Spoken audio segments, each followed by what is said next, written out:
Et pourquoi on appelle cette semaine la semaine sainte? C'est parce que c'est le condensé de toute l'année liturgique. Et puis, au début de notre église, c'était la fête de Pâques, la toute première fête que les chrétiens fêtaient. Et ils mettaient une semaine pour célébrer le mystère de la passion, mort et résurrection du Christ. Et après, ils prenaient 40 jours pour préparer cette fête. C'est le temps de carême. Une semaine pour la fêter. Et puis, ils prolongent encore par 50 jours. Ça nous conduira à la Pentecôte. Donc, la semaine sainte, c'est vraiment le concentré et c'est la fête originale. C'est la toute première fête, disons, du mystère chrétien. C'est avec le temps que les autres fêtes comme Noël, etc. se sont ajoutées. Sinon, au départ, c'était la fête de Pâques. Normalement, le chrétien doit vivre cette semaine de manière intense. Comment? D'abord par la prière. Le chrétien, cette semaine, doit méditer la passion du Christ. Au moins pendant cette semaine, qu'on prenne le temps de lire calmement sa Bible, de lire le récit de la passion.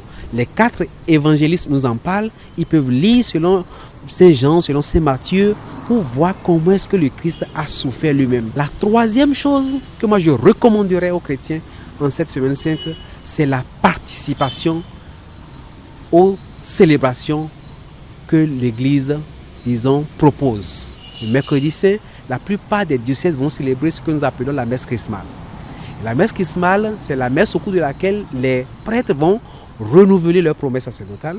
Et puis on va bénir les huiles qui vont servir pour le baptême, qui vont servir pour les malades, qui vont servir pour les catéchumènes pendant l'année pastorale, depuis Pâques jusqu'à la célébration de Pâques l'année prochaine.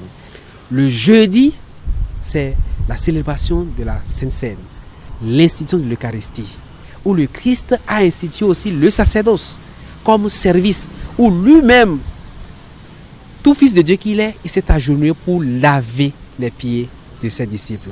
Et le prêtre fera le même geste au cours de la messe du jeudi saint.